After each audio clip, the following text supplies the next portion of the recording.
So next up, we're going to be watching 3 different videos about the Borg from Certifiably Ingame. The Borg Mirror Universe, the Iconian Borg, and the most messed up Borg.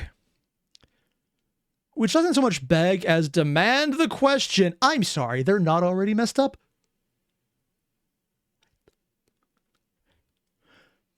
Because that is the obvious next question, statement, and horrified exclamation that you should ever have. Because if the Borg at normal are not messed up, well, we'll find out. I have no idea what the other ones are. Mirror Universe might be the good versions because Mirror Universe is either the worst version or not. And I think they might have been the ones to codify the entire they have a mustache, so they're evil trope. Because the original Star Trek did that. Let's see where this goes. And by goes, it'll probably be insane. I'm just going to leave a like in advance because it's Star Trek. I like that shit. The Mirror Universe is home to several threats to the Federation. I have no idea what those symbols are. Most notorious is the Terran Empire, a dark, twisted version of the Federation built on conquest and subjugation. I wonder how much of 40K actually was based on Star Trek talking about the Mirror Universe. I have literally no idea. Huh. That empire fell in the early 24th century, however, to the rising Klingon... Spock with a beard. Goatee. I mean, can you imagine some idiot just having a goatee and going, I'm the evil version? That'd be silly. Cardassian alliance, and may or may not rise again, depending on what proves canon to the shows. Yeah. In the Mirror Universe, we have seen twists on organisations and people. However, it's not always as simple as mere opposites. Just because one force is good in the Prime timeline does not make it evil in the Mirror Universe. Wait, it doesn't? Oh. See, I thought they were always going on the binary of if good, now bad. But I guess they got around that because Spock in the Mirror Universe wasn't evil. He was just more emotional and less healthy because benefits. Okay, I guess that makes sense. Also, to clarify, while I do have some issues with the later Star Trek, I do genuinely love the franchise as a whole because it is mostly a hopeful universe, which is kind of what Roddenberry built it around. I don't always think it was well executed, even when he was doing it, but I love the concept of this is what humanity would look like if the better angels won, which technically is hilarious considering it's like that because the better angels did not win until they did. And in the case of today's video, unfortunately, just because an entity is evil in the Prime timeline does not make it good in the Mirror. Oh. If anything, sometimes the enemy is darker still. How? As is the case with the Borg. Oh, the God. Borg of the Mirror Universe are not encountered in canon. However, they are explored in Apocrypha extensively in several areas. This is from the online game. I've heard of this, that they have very extensive lore, but how canon this is, it's kind of like the book where James T. Kirk survived the movies and came back and had a kid who was also multi-species and heavily mutated because of that, but also wasn't. Sure, why not? Shatner co-wrote it. Sort of. So why not? How canon is that? There's also canon crossovers with the X-Men, so your money can go any way you want. What might make a good starting point is to assume that the Borg of the Terran universe had the same start as their Prime counterparts. What was the start? But, as that too is shrouded in history, we don't know. It's a bit of a moot point. But, as a common frame of reference, we can assume that their path followed much the same thing until a point of divergence. I've already explored the depiction of the Mirror Universe Catherine Janeway, who was basically a ranking officer in the Terran Empire before becoming essentially a Delta Quadrant pirate queen. And she certainly had her run-ins with the Borg, even Pirate Janeway, okay. That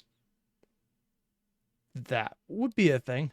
reverse engineering their assimilation technology for her own gain, to make minions in her own hive mind for those troublesome days where betrayal was rife. But she made her own hive mind. There are some key differences. First off, let's get them their proper moniker. The Borg were ruled over by a king, not a queen, in the Mirror Universe, and referred to themselves as the Borg Kingdom. The Mirror Universe... That is, in its own right, kind of fascinating, because if it was a kingdom, that would imply more than one person, where isn't Prime Borg...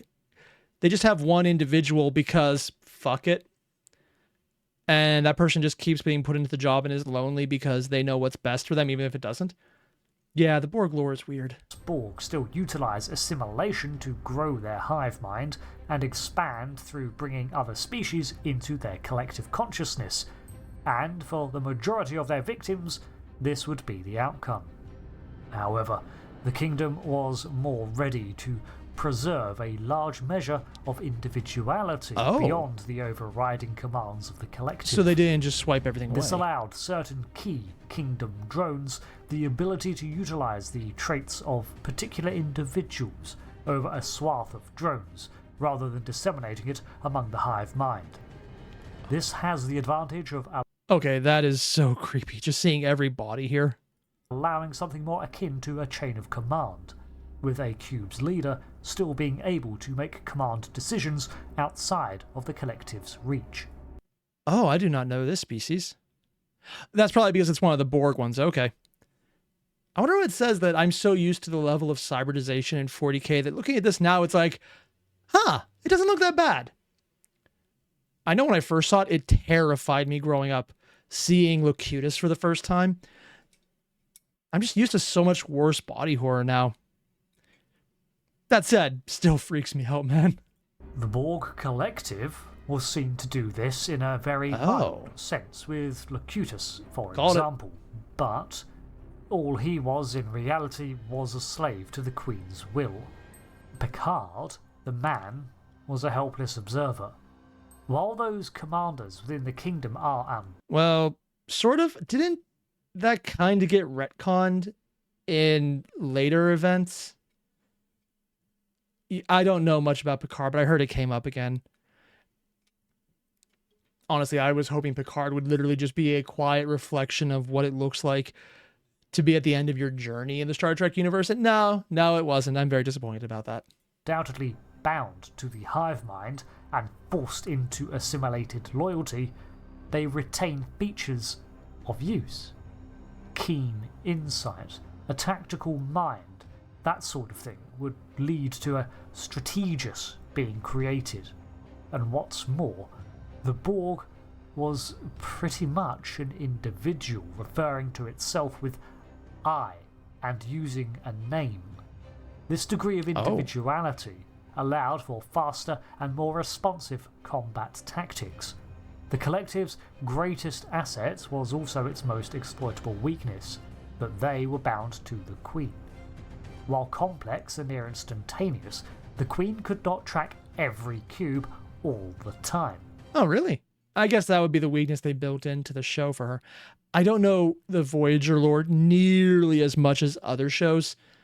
I'll be honest, for me, it was always The Next Generation was my favorite. That's just my personal opinion, though. While vessels under her direct control were more dangerous, your run-of-the-mill cube would operate on a set standard of parameters. Oh. A kingdom cube had no such guarantees. They would act differently each time. In terms of how they act, the Mirror Borg are generally more aggressive and less reserved in the application of their strength, more ready to turn to violence first, for example. What is even that thing over there?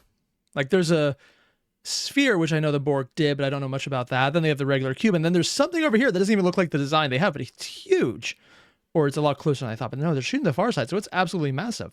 Example, if a Prime Universe Borg finds a target, it will weigh the cost of destruction or assimilation against the resources expended, and if it finds a negative result, it will ignore them. Oh shit, ships take damage. This has led the Borg to make decisions such as not assimilating the Kazon because they have nothing to gain and feel that the effort expended would result in a net negative for the collective. It also leads to the questionable decision to ignore active intruders unless those intruders prove to be a problem. The that's intentional. Borg see things in a simpler form. all intruders are destroyed if capable, while everyone encountered is killed or assimilated as opportunity presents. Which does seem like a smarter option, but I guess... I don't know nearly enough about how that works out for the Borg in mainline universe, other than it makes them terrifying. Not from a standpoint of tactics, but the standpoint of we view ourselves as so above you that we don't need to actively fight you right now when you're in our own domain. You are beneath us. It's that, never a sentence they would actually say, unless they did and I missed it, but more that they just feel like something beyond reach.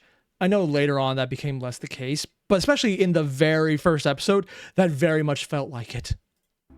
Again, the word for these Kingdom Borg is simply more aggressive.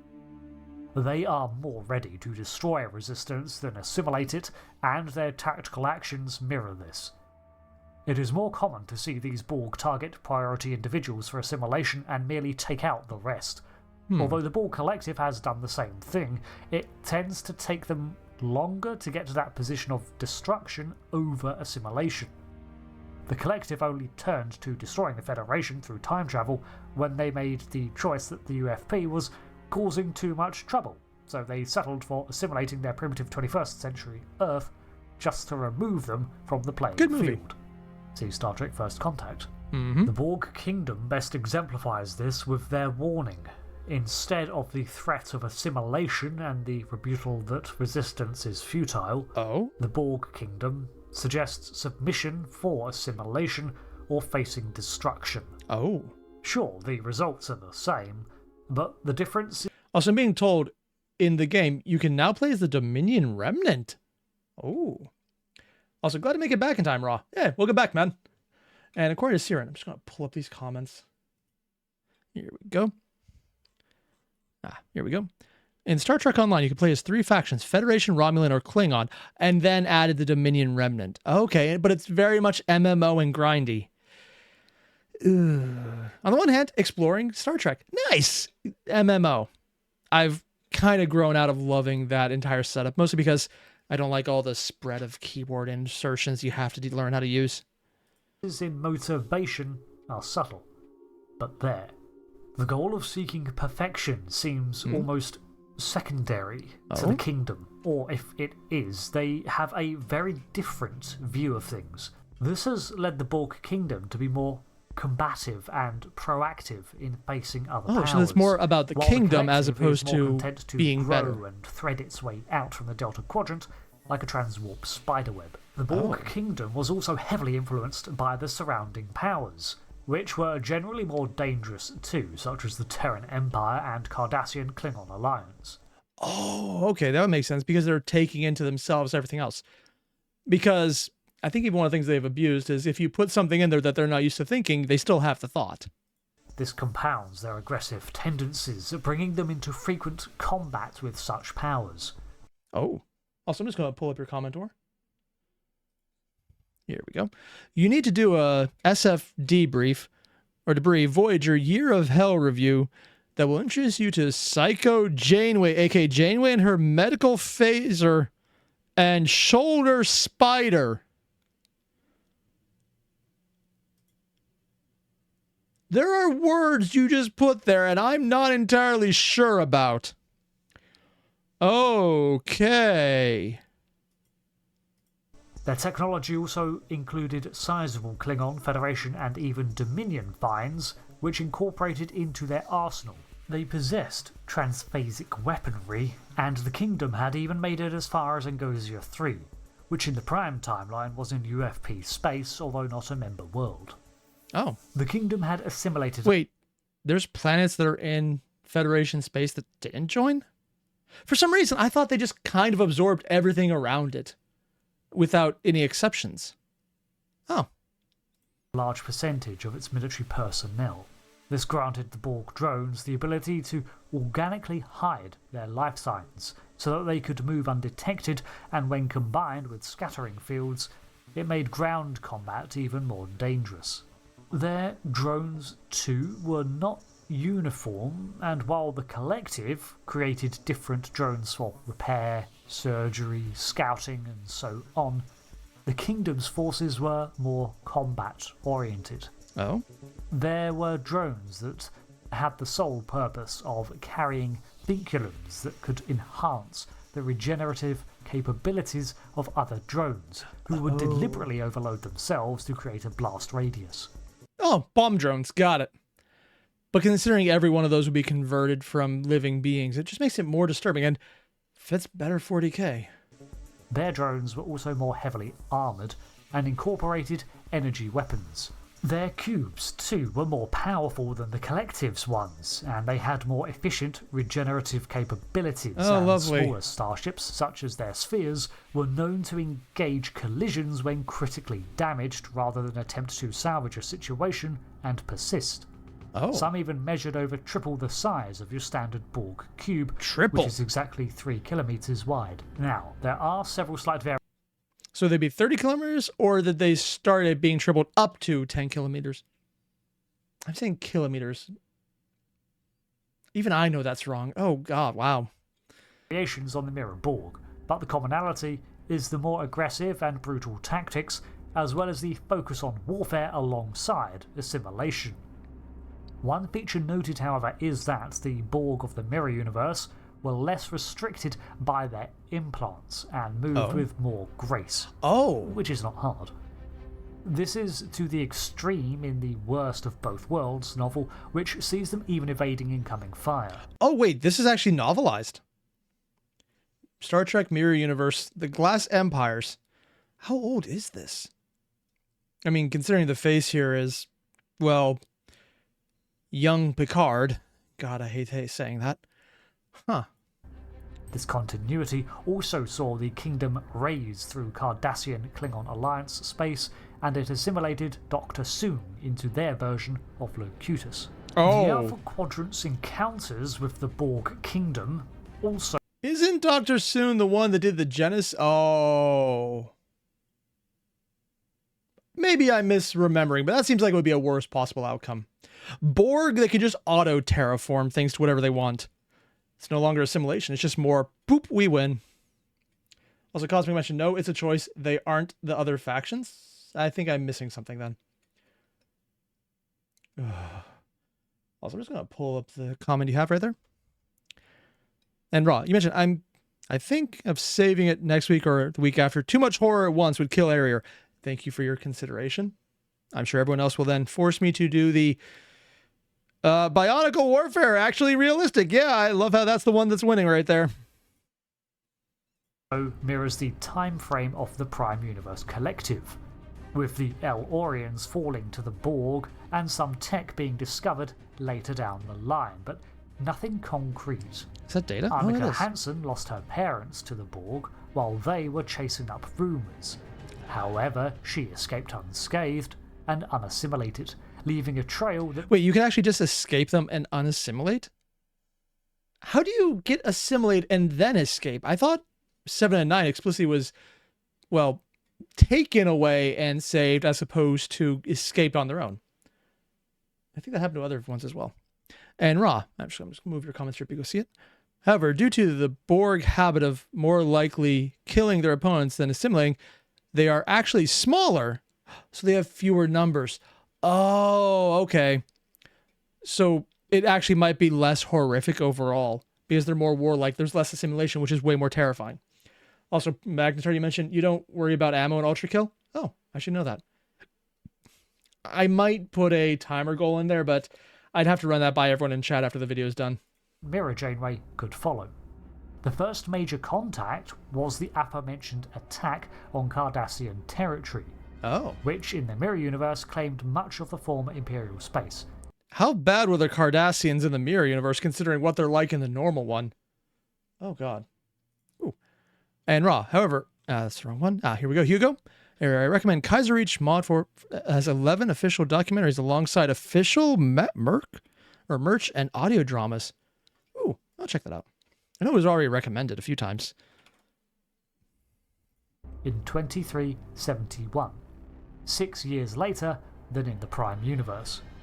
Overall, these Borg have a terrifying take on the Collective, because they actually eased up on the whole one mind thing. Sure. Does that give them more options? Huh. Because that, even if they're killing more, they're not expanding out as much, they're not nearly as numerous.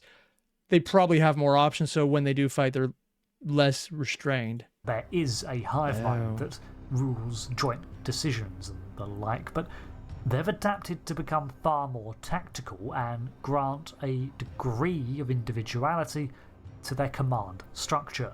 Huh. This has led them to become far more aggressive, proactive, and, well, adaptable to battle. And considering their biggest strength was the adaptability of their tech, adaptability of tactics on top of that makes them, if this wasn't an in-game thing for Star Trek Online, if it was more lore-based instead, very dangerous. Granted, there was that one book they mentioned. As well as their zero tolerance for being studied themselves. Boarding parties are annihilated, trespass. So the spheres are the smaller ones than the cubes. Oh, neat. Also, I'm just going to pull up this comment because it actually answers one of the questions I already had. So according to Raw, the replacement for the Terran Empire was the Klingon Cardassian Bajorant Alliance, slaving empires left unchecked. Goddamn. And Terran, you mentioned crossover fanfic recommendation Space Battle is called Raiders in the Inner Sphere, a Battletech StarCraft ongoing crossover. I have seen that one. Right now I'm doing a God of War crossover is what I'm reading at the moment, but that sounds pretty good.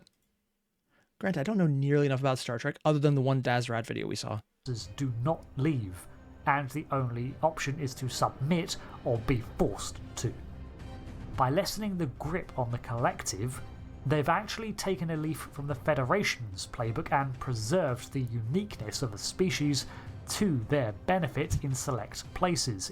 Which means that they're taking the line from the collective in the Prime universe of adding your uniqueness to our own and actually keeping the uniqueness when they add it. Huh. Instead of disseminating it among the whole. Whereas the collective adds your distinctiveness to their own, the kingdom bends it to their use. The Borg Kingdom, at least with how it is presented in the books and in Star Trek Online, is a greater danger than the collective by far, but ultimately does have its weaknesses.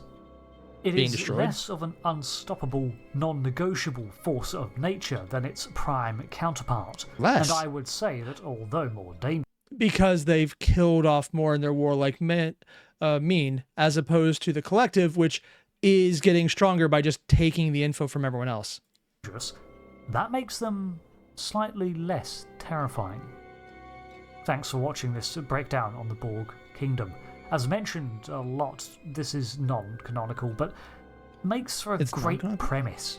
Because it's based on the game as opposed to others. Well, technically there is the book. Would the book technically count as canon? How do the books in Star Trek even count? Like, are they official canon? Are they side canons? Because I know some franchises just will write out entire books. I'm looking at you, Star Wars EU versus Legacy. How does that even work? Like, are the books completely non-canon or not? I don't know. So I've been Rick. Thanks again, and until the next one, goodbye.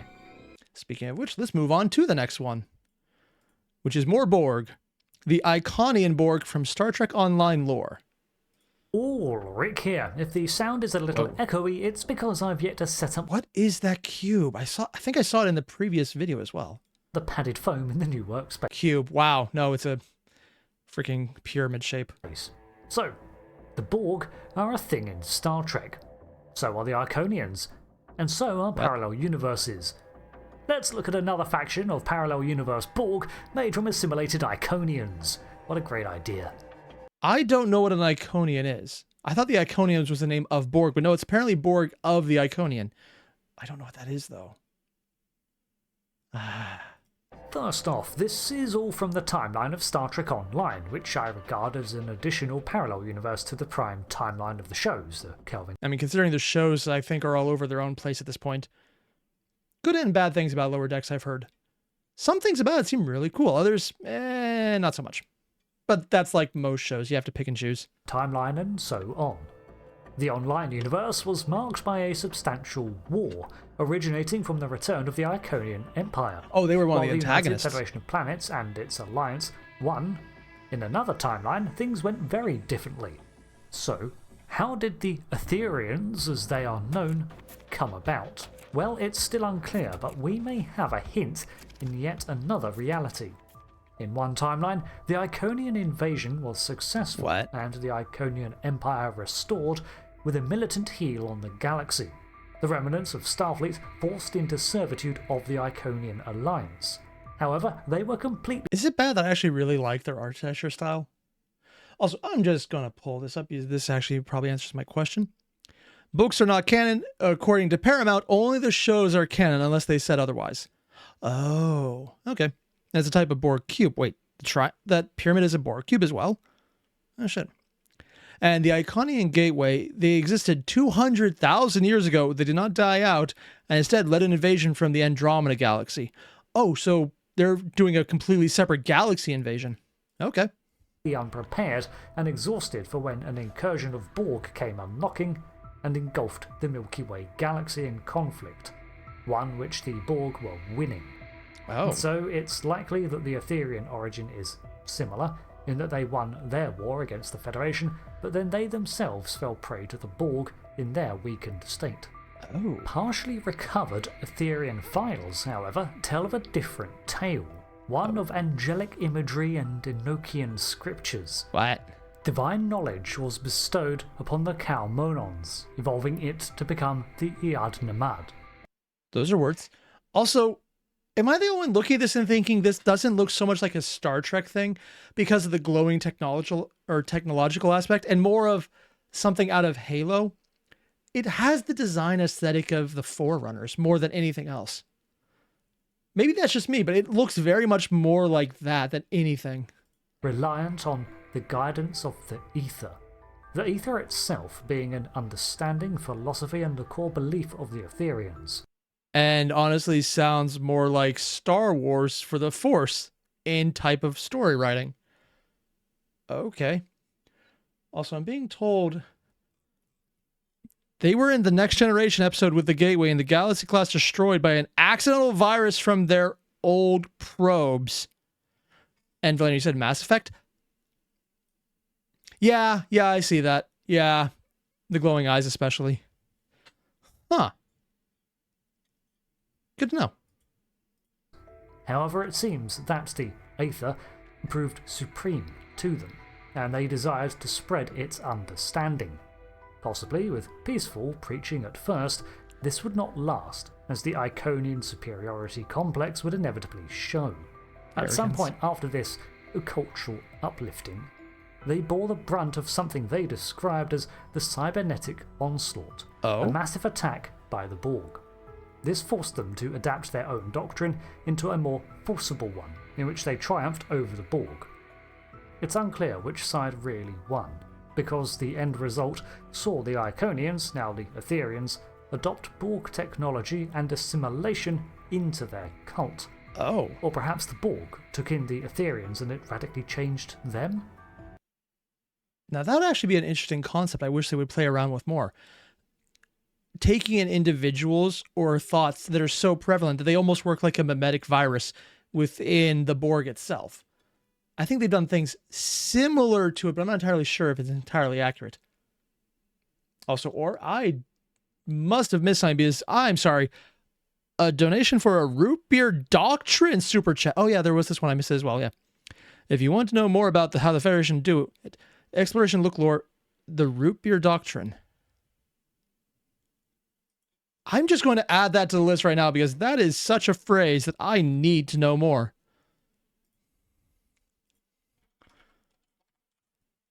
I have no idea what's going on, but okay. Thanks for the heads up about that, by the way. Huh. Either way, the creatures produced were very different from the collective of other realities. The Aetherian existence seems to be more than just a collection of Borg hive mind drones. In fact, they seem to exhibit distinct personalities and traits, yet are also capable. Also, this is the part I'm wondering. The thing we see right now, is this the Aetherian Borg? Is this the Iconian people prior to that. Because it almost feels like this is the Borg example right here. But they're depicted so distinct, I can't quite tell. Also, one second. Here we go. 1, thank you very much. 2, the thing about Ultra Kill is, yes, it does have a high skill ceiling, but it also doesn't get nearly enough credit for how accessible it is. Really not that hard to get into as it might seem. I think you and a lot of other people are now starting to get me into this. I might add that as a time goal. We'll have to find out, but I'll run it by everyone after this video, or, well, series. Full of replicating new bodies to replace those. Oh yeah, those were the Borg versions. Such. The new models seem to retain the experience. Also, they almost look biological. Okay. And 1, thank you very much as well, 2. Imagine a sudden influx of Borg of ADHD autistic folks. Would be a buff or a nerf. The autistic might actually balance out the ADHD. Yeah, who knows? Kind of fascinating, frankly, how that would work. And according to Taryn, considering how easily harmless difficulty looks, I completely agree. Wait, there's a version of Ultra Kill that looks easy? We'll see, guys. We'll see. I'm not entirely sure I want to. We'll see how it goes. I mean, also, right now, dear God, we're at 22 hours, essentially. Holy shit. Mind and personality of the former, yet they are in limited supply. This is yet another difference from the Borg's traditional approach. How would they be limited? And it's possible that the individual Aetherians we encounter are collective minds in of themselves. Oh, they're their own warp both in mind. communion with the whole Hive. and apart from it. The motivating principle and that must of the be one of their Aetherians ships is the then. pursuit of fusion. At its core, this is assimilation, but with Iconian levels of technology behind it. Oh. The DNA and technology of a person being fused is completely rewritten into a new Aetherian at a faster rate than that of assimilation. In fact, the whole process takes around a minute and reconfigures the body and minds into its new form. As an aside... Oh, that is creepy. Just the one set of eyes like standard, and then it blinks, and the rest into open. Its new form. As an aside... Oh, that is absolutely terrifying. This is a terrifying idea because it's a mix of biological and machine in a way that you're not entirely sure where one ends and the other begins. Adapted Borg themselves, they're proficient in de-assimilation of drones, thus restoring captured Borg to their individual state. Oh. Only to then fuse them immediately into new Aetherians. The reason for this design is a combination of the Borg's chasing perfection through assimilation of all knowledge and the imperialistic arrogance of the Iconian Empire of old. Okay, I see. So it's almost like they're trying to out-Borg the Borg. Dude. Oh. As the most technologically advanced species of their time, the Iconians saw themselves... Oh, I love this. You can actually see the galaxy in the distance. That's so cool. As arbiters of morality throughout the universe. Right or wrong in their approach is besides the point, as they followed their own version of a Prime Directive, which has now been corrupted by the Borg's desires. Twisted pride, combined with the desire to improve and unify everything under their rule, because, as the supreme powers, they clearly know best. And that would show a bit of what people are talking about in the chat right now, how certain elements could interact with the Borg hive mind idea so that predominant elements of what they take in become leading to what comes after the Borg. Instead of just the Borg being the omnipotent or all-knowing thing that you just fight and you can't do anything about it, it would be more of the, well, we just took in a bunch of people who are obsessed with trains. Every cube is now going to be train-shaped. Maybe. But it seems like that's taking it to the craziest extension, but it kind of works. Bringing all into their concordium, willing or no, will result in a perfect existence, and you'll be better for it. Improved. Many have resisted, many have failed, so they'd rather you offer yourselves willingly to accept ascension. The Iconian trait of utilizing proxy and servitor species continues on too, directing and manipulating from behind the scenes. The central creed, this doctrine, was described as the axiom, but it is not static, it evolves with their observation and fusions. The Aetherians have developed extensive alternate reality technology, from observation of parallel worlds to actual travel between them. So they basically... Oh god, I'm going to make a reference that I didn't think I'd ever make again. Let me get this correct. They are simulating, they're a technological bio-based species simulating parallel universe to see how things would go in advance. I'm sorry. Did Star Trek Online create the freaking... Oh, I forgot the name of the Destiny villain. I want to say Borg, but I know that's incorrect. Wow, I'm pulling an absolute and utter brain fart on this one.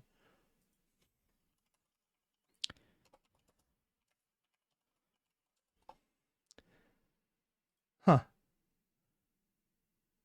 I literally forgot the name of this entire enemy faction, and it's kind of bugging me now. Where did I put them?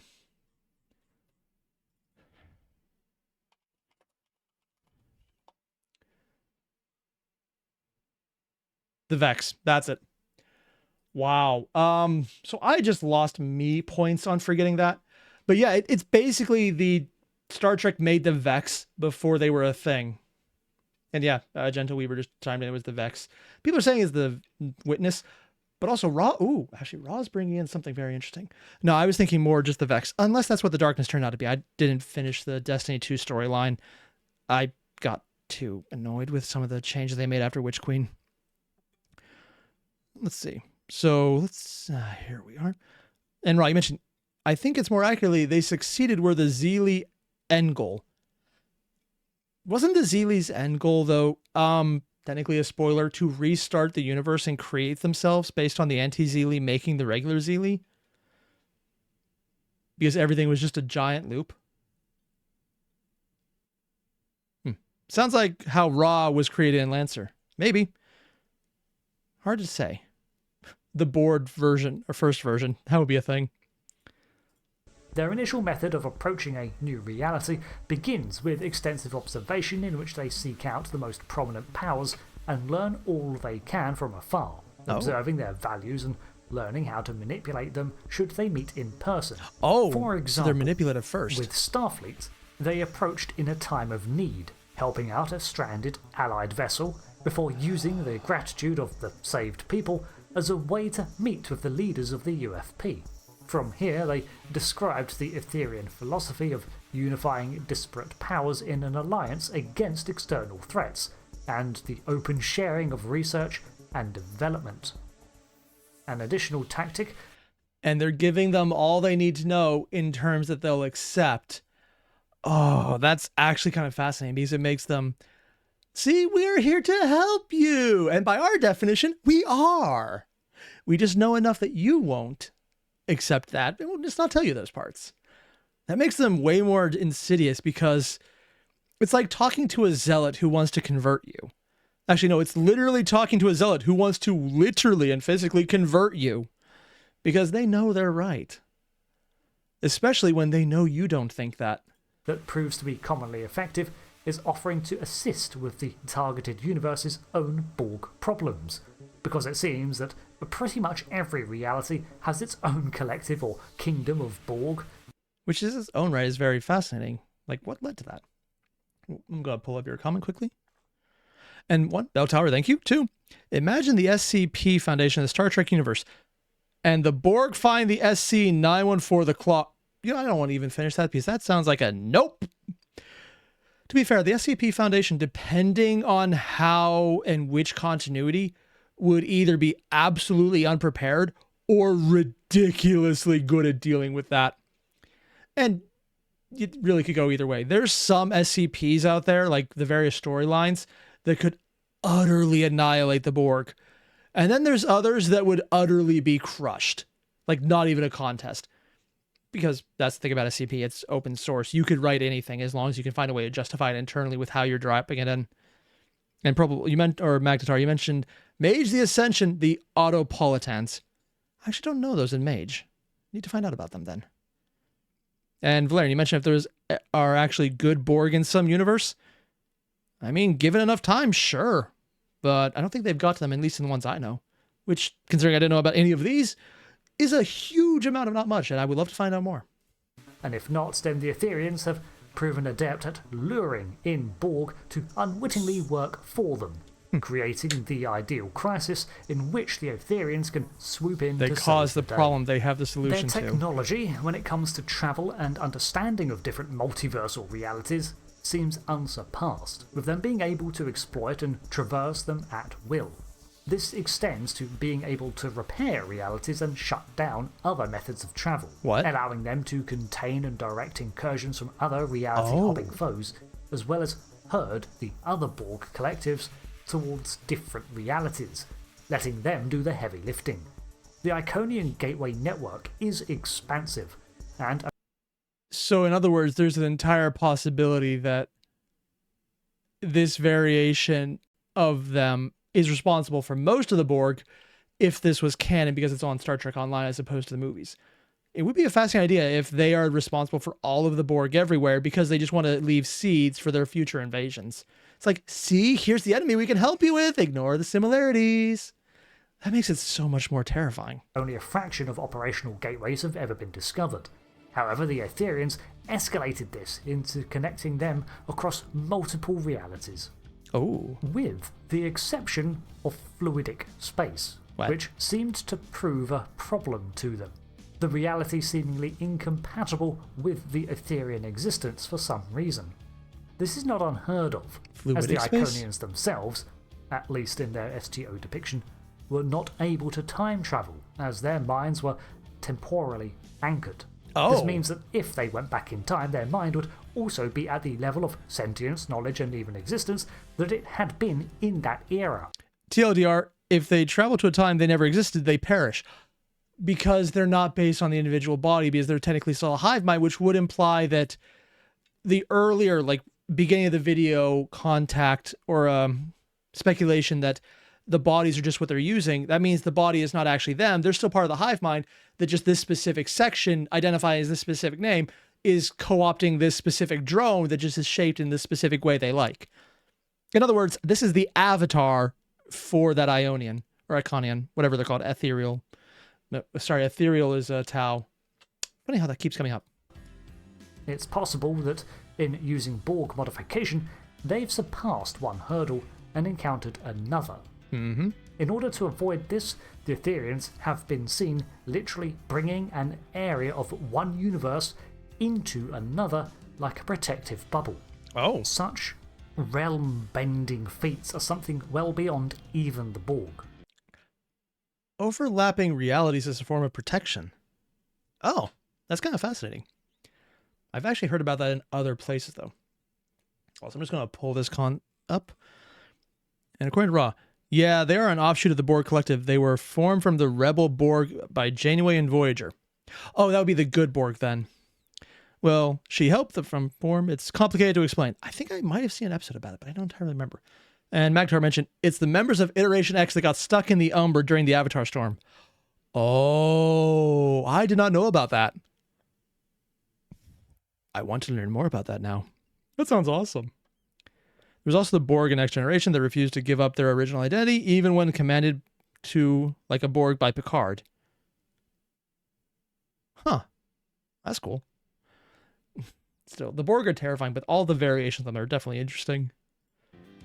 The Aetherian vessels were, like the Borg, simple geometric shapes, but far more fluid in motion, with fractal-like patterns or additional segments that remained apart from the main hull. And you can see they These move often sometimes. moved or undulated on their own, and could reconfigure like the 32nd century technology that the Federation used.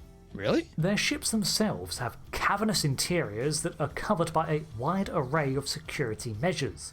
Holographic recorders and projectors act as observers. And you can see how they're still doing the basic technique of basically the drones with the circular backplates but here it just looks more bright and shiny. Observational devices, and wide areas are set out as today. diplomatic suites for guests. In this manner, they differ extensively from the collective, in that they would rather wine and dine their guests into accepting fusion as the correct course of action. Instead of turbolifts or such technology, Transporters? the Aetherians use extensive Iconian gateway tech to transport themselves from room to room. They literally just transport with dimensional gateways to get from one room to the next. On the one hand, that is just a giant show-off piece. On the other hand, probably good for security, because if you don't have dimensional transportation tech, you're not getting around. Which in theory offers another layer of protection in their vessels. Much of the interiors are cavernous rooms of crystalline sheets and angles, mixing that Iconian look of geode-like surfaces with the massive interiors of a Borg cube. It is legitimately very pretty, but I think it's more just because it's pastels and geometric patterns. They're not nearly as aggressive as the design the Borg usually have it based on. Their ships are powered by a massive conduit of energy containing a fractal containment core, a design inheritor of both Borg and Iconian technology. Oh, I love how they're describing this. I love when you just play with things that are not and are real at the same time. Hyper-real architecture, and you see things that are just the same geometric pattern growing and shrinking as if they're bubbles, just emitting the air around them and deflating. Such a cool effect. This is the reality drive hub that powers their interdimensional travel, as well as the power source for the ship.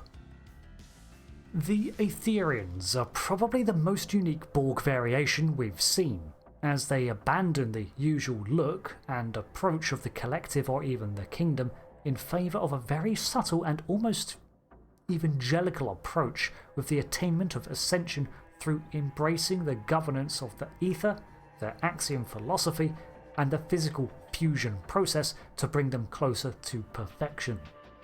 At the end of the day, however, it's still a form of assimilation, and they offer it in times of crisis that often they created through deceit. But it's not even a feigned choice, as if you resist, then they force it anyway.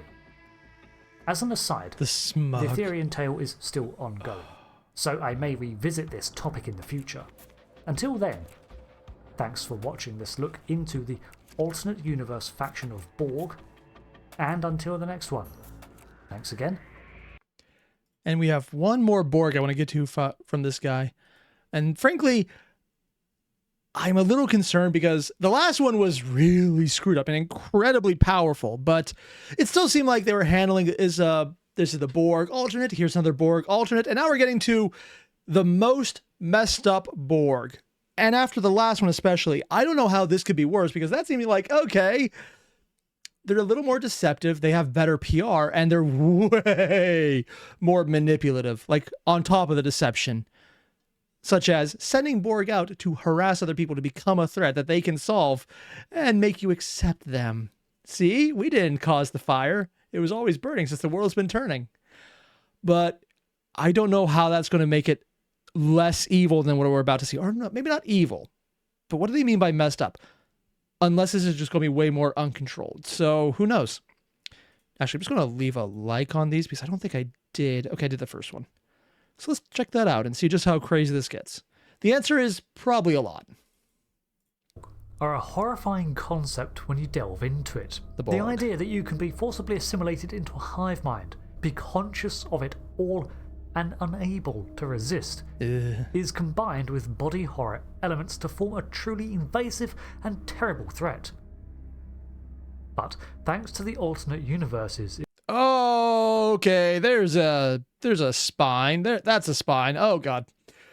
Sorry, things like that. I just that level of body horror. In Star Trek Online, we've witnessed several other variations, like the Borg Kingdom of the Terran universe. Yeah. And now the topic of this video, that is arguably the most messed up Borg variant. Oh, it looks like it's corrupted by biology. That is not a phrase I thought I would say. We have come across. Zombie Borg. Wait, what? I'm sorry. What? The most messed up Borg variant we have come across. The Chimerans.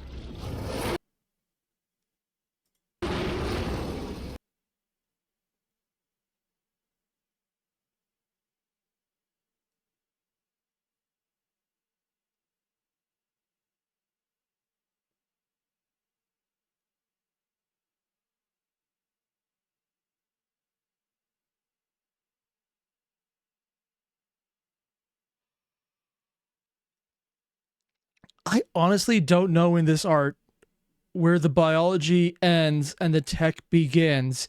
And the more I look, the worse it gets. Oh, God. Legitimately, this is like saying, hey, remember the flood?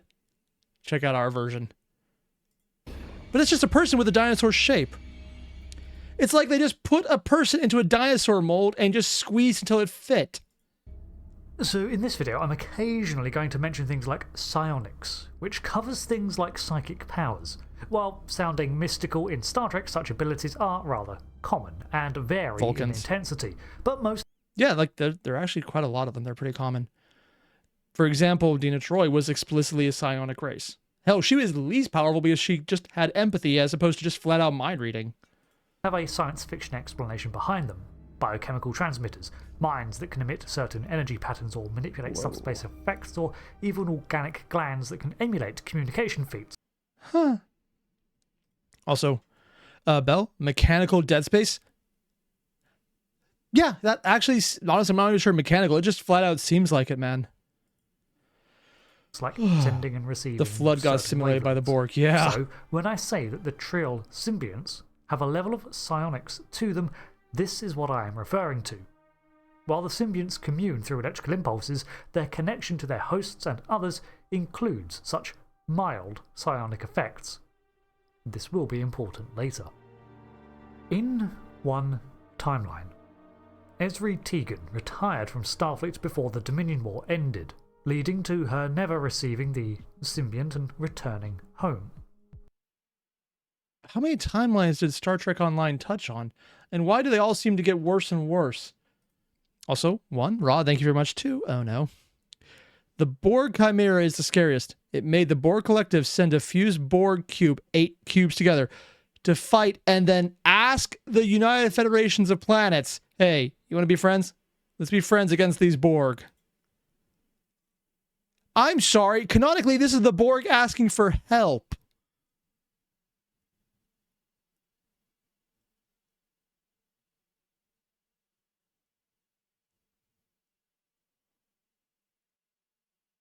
Yeah, no, just from the first image we saw, I kind of get that. It's unclear if this is the point of divergence or one of several, but when a renewed Borg offensive came in 2409, she was not present to defend the Federation Vega colony. Thanks to her absence from this fight, and possibly other variations, the Borg were not contained to this one world and managed to claim a foothold in Federation space. Oh.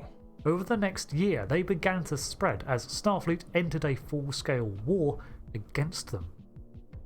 Meanwhile, Trill saw the arrival of Dr. Julian Bashir among others, who, pushed by desperation to find a way to deal with the Borg advance, raised the radical idea of weaponizing select joined Trill. Oh.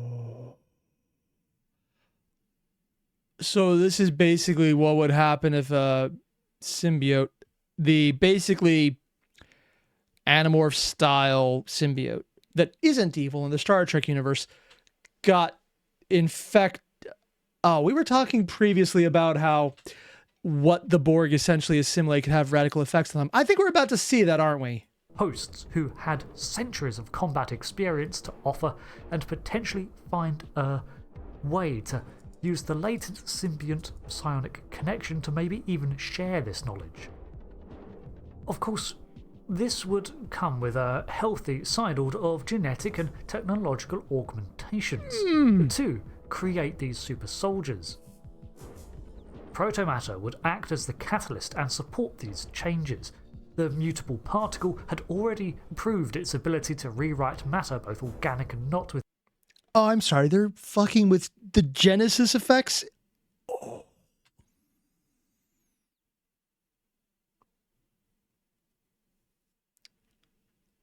At what point does the flood become the safer option? I don't know, because I think at this point we have already well past that stage.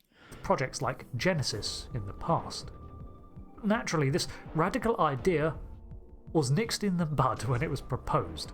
But over time, things grew worse for the Federation.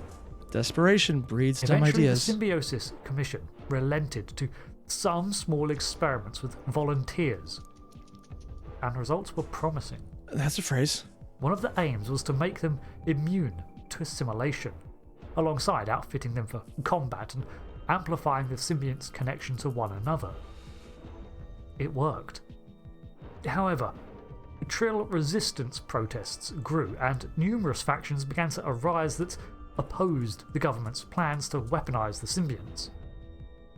The experiments continued as Trill verged on a civil war, but then the worst came. The Borg made it to Earth and destroyed the seat of Federation power. Oh shit, the war had progressed to the point of that happening. Oh. I thought it was just like still contained, but apparently not. Is this going to happen because of the Earth basically taking Borg assimilation tech as a final FU then? With so few resources left, the Trill government now turned to this project, going all in to form its own defence against the Borg Collective, aware that so far they had only been spared as the Borg had focused on the core worlds of the UFP. Now the drones would be coming for them. However, when the project went into full swing, something went wrong. Also, can we just go back a second and there's just that right there? Like literally, they're just sitting there watching as they're doing this? Okay. I mean, they said it was the Borg asking for help, but all right. Exactly what it is unclear, but the selected hosts, the Jean Resi, went insane. Speculation is that the pain and trauma of the symbionts created a feedback in their psionic connection. Oh. This drove the hosts insane too and dosed. In other words, the symbiote went insane because the people probably were or symbiotes went insane, hosts went insane, and because the particles were mutagenic, it mutated, huh? Up with protomatter and augmented bodies, they turned hostile against anything not them. Their minds were overwhelmed with the need to eat, kill, join, and base ferocious impulses spurred on by instability and pain. Not long after, the Borg finally broke through the defences of Trill. And then they probably assimilate this, and it doesn't go right. And with no Starfleet left to back them up, the planet instigated a full evacuation. But it was too little, too late, and only a handful of survivors made it off the planet. Meanwhile, the Jean Resi continued to attack anything not them, and when the collective descended, they saw the lethality in the cyborg-joined Trill, so they did what they always assimilate. They attempted to add their biological and technological distinctiveness to their own, which was the worst thing they could have done. While the Xianresi were not immune to assimilation entirely, the process was incomplete, and on top of this, the psionic network of their own was incompatible with the Borg's. I think the part about this that freaks me out is you can see that this is the actual initial symbiote, and everything underneath it would have been the host, essentially. Oh, God. The more they took in, the more the effect compounded, and soon it reached a breaking point. The wild, feral minds of the mutilated Trill overwhelmed the structured order of the hive mind. Chaos swept over order, disrupting it and warping the orders of the collective. Within hours, it had spread through the network, and while it's unclear what happened to the Borg Queen, it seems that she too was overwhelmed and her psyche shattered. The directives to assimilate, perfect and learn clashed with the primal urges to destroy and feast, and with a guttural cry, the chief motivation warped into consume.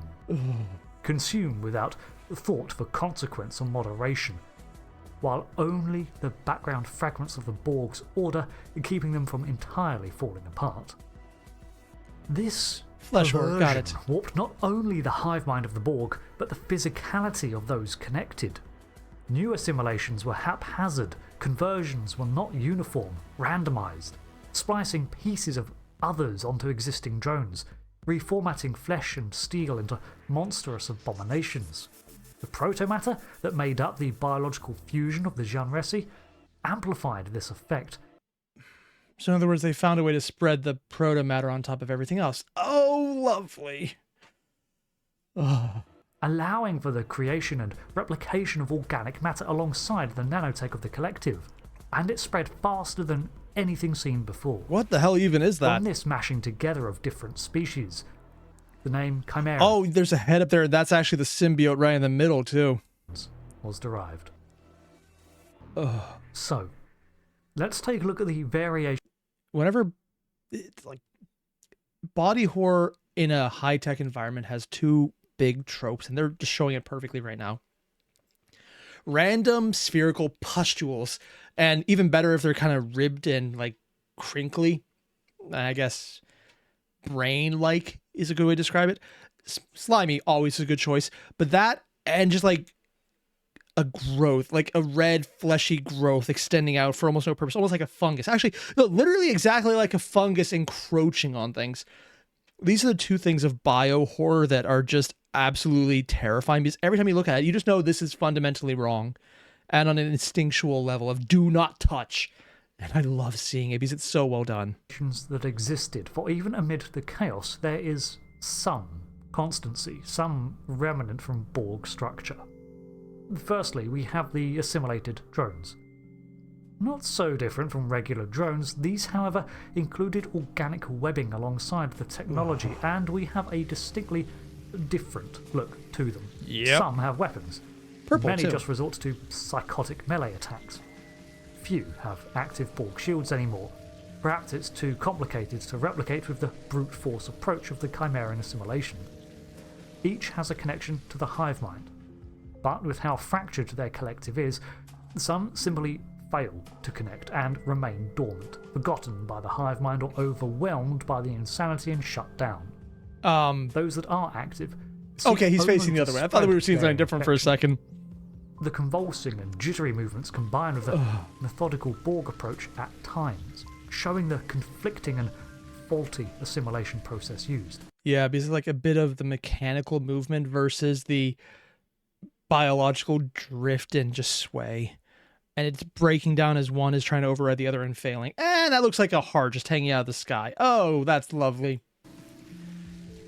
When the Chimerans invade, their protomatter-fueled advance is seen as a creeping corruption of tendrils, cables, and flesh, replicating... Oh, so that actually comes first, before the actual individual Borg. Oh, that's even more terrifying, because you just know something's about to happen. ...itself across any available surface. This Corrupting forms into other people. random, anatomical structures without guidance, but occasionally a gestating pustule will be created. Oh, lovely. These use Borg and protomatter to form symbiont larvae, which can then be used to form more chimerans. These crawlers appear to be assimilated Ceti alpha eels, the creatures that can spawn more larvae that Khan found. Which then leads us to the first proper chimerans. These are the closest form to the original Genresi. The symbiont is there for all to see, grafted onto the rib cage of the host. Oh, that was a rib cage. Oh, that makes it worse. And this is what they initially look like. So they really went full-on body horror on these things. Which loses its head. Yeah. Because the symbiote is now the head. Again, this is what it looked like initially, or closest to it. So before they even were assimilated, this is already kind of what they were doing. And metal shards, synthetic legs, and all manner of cyborg formations erupt from the body. Does it make sense to have the symbiont on such display? No. No, but very little about these creatures is logical anymore. Patchy hair, bone, and growths emerge at irregular intervals. And you can see as this is almost looking like proto-eyes when you look at them. I don't even think they would be eyes, but they're definitely supposed to look like that for an observer. while protomatter-fueled energy burns within its chest. Lacerating metal talons emerge, and the Chimerian is ready to attack, while the mind is overwhelmed by the feral commands of the psionic collective. So fucked up. These Chimerians can climb, walk on all fours or two limbs, and have bursts of speed. They also regenerate spontaneously, coming back from the dead if not enough damage was sustained. Oh, that's fucked up. Only continue their reckless advance. Like this part right here, just like the writhing on the ground, that is such a disturbing effect. Like the more you look at it, it's like enough damage was sustained. Only continue their reckless advance. Then there are the gorges. These look like dinosaurs in their form, or at least some lizard-like alien, but if you look at their components, they are fashioned from they're eating parts. People. That makes sense with the name. Hands dangle limply from the front, while the skull is clearly not reptilian but has been stripped of all flesh. And a large that's a Vulcan ear, isn't it? tail acts as a counterbalance and a weapon too. And these larger creatures do have Borg adaptive shielding. There are two potential... I'm sorry, the murder T-Rexes get shields? Sorry, the murder Velociraptors. Oh, why? To be fair, they're closer to smaller T-Rexes. So they warp the body, disturb it, leave just enough to be recognizable, which makes it even creepier, and it gives them shields. Which sick fuck in the development of this, like, hey, do you want to be really crazy? Body horror T-Rex with shields. There's an art department here who's either being very well paid because anyone else would be like, do not underpay this guy. He knows how to use a potato peeler. And you don't want to explain that sentence, or they are taking out some deep-seated rage and you should never find out why. Potential ways that these are formed, and both are equally morbid. Either they are a conglomeration of parts hacked together like Frankenstein's monster. Also, I'm being told that, according to Raw, even Starfleet has shields. Oh, that's new. To be fair, I never played the game. I just know there's shows where that was not the common thing. Good to hear, though. Or they were each originally a person, so heavily warped by assimilation gone wrong that this is the result. One of the first species the Chimerians managed to assimilate when they came to the online timeline was the Zenkethi. So another witnessed form was the glutton. What? These towering creatures still had the musculature form of the lumbering creatures, but their weaponry, exosuits and heavy cannons favoured by the Zenkethi military are now erupting from their very body, as their flesh is hollowed out and replaced with cybernetics and a symbiont grafted into their chest. Then we have the Devourer. This creature has a humanoid skull atop an otherwise insect-like body.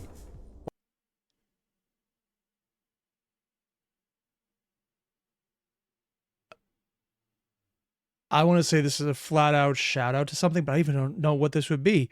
I thought it was going to go full alien, but no, it doesn't look like it. I don't want to say 40k with the skull motif, but I don't have an idea. Or perhaps even a Tholian form. 6 legs support it, while metal juts from its spine like the remembrance of wings.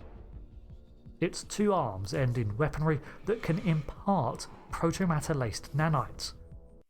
Of course they have nanite proto-matter. And you can just see the eye in there moving around still, and the eye is directly plugged into. Oh, that makes it so much worse. Leading to conversion of the struct into a Chimerian. Skin clings to otherwise metallic coils of musculature, and a furnace-like glow emanates from its ribcage. There are even reports of the occasional Apex, a Chimerian where the random assortment of applied augmentations results in a near impervious and brutish abomination. Very little forethought is given to the longevity or function of these creations, as evidenced by the fact that there are so many discarded failures. Which brings me to their ships. The majority... Wait, discarded failures. That implies that something is... Is that just a word choice from him, or is that meaning that there is still some intelligence trying to perfect the process? The Chimerian ships are converted Borg vessels. However, with the hive mind's coding perverted, the vessels have grown and reconfigured themselves into mockeries of the Borg's order. All of their ships, from the scouts to the spheres and cubes, are there to be identified but now stretched and distorted with asymmetrical growths. Organic mounds erupt from between them. Yep. This is just further proof that when you add meat and pus and cysts onto technology, it just looks creepier. Plates, oh god. Tendrils bind it all together.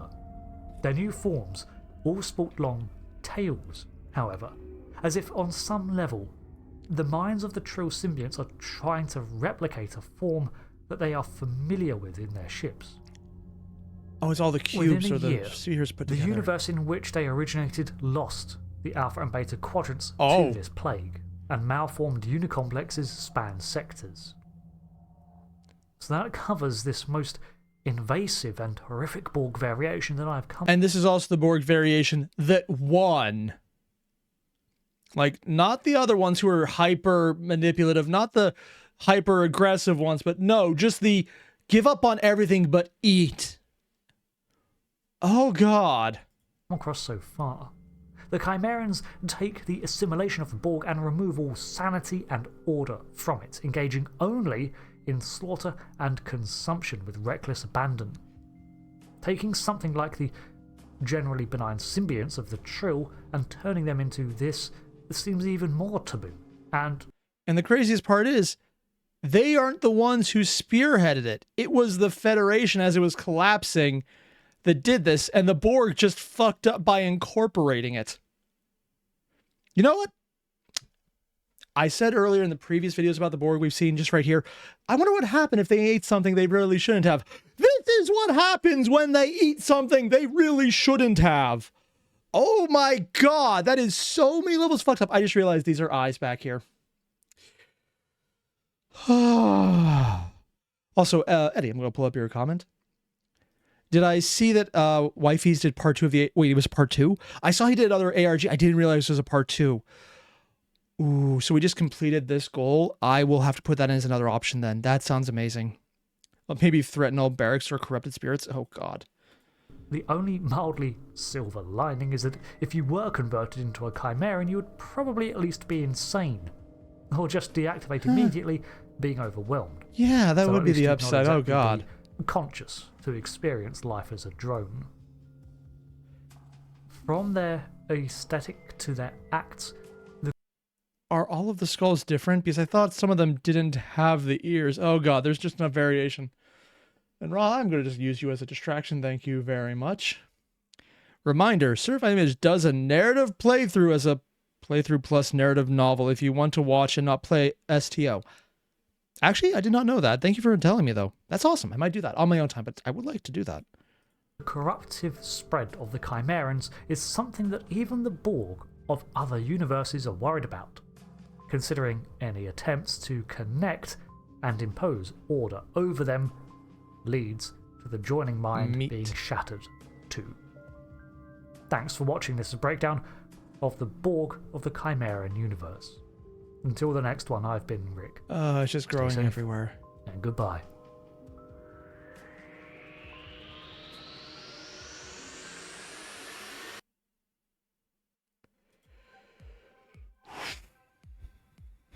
Well, I know what I'm going to be dreaming about tonight and never sleeping again this week. Yeah, that is a thing. Bio-horror dinos. Good to know.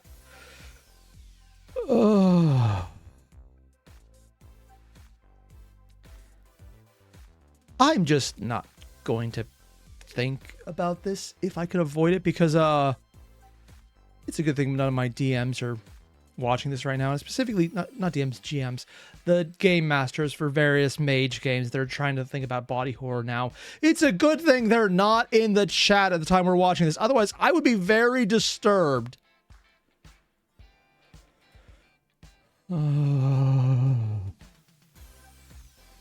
Yeah. So that's the Borg. We saw them as being a little weird, but not as strong because of that. And then we saw them as being way more manipulative and intelligent, but also maybe not as dangerous because they can be reasoned with, but only so far as they know how to win in the end. And then we got to the one that actually did win by being just the most brutal and the least intelligent. Oh, God. The writhing flesh growing everywhere. That, did you notice that the image they showed, they actually got progressively worse in all of them until the very end where it was just covering the walls entirely? I'm not sure if it was intentional, but they highlighted it more as the episode progressed, and it was intense, man. Basically what I'm saying is, if you haven't already, there's a link below to the original videos. They're all insane, but they're amazingly well done. Hit them up. I'll see you guys in the next one. Adios. Oh, God.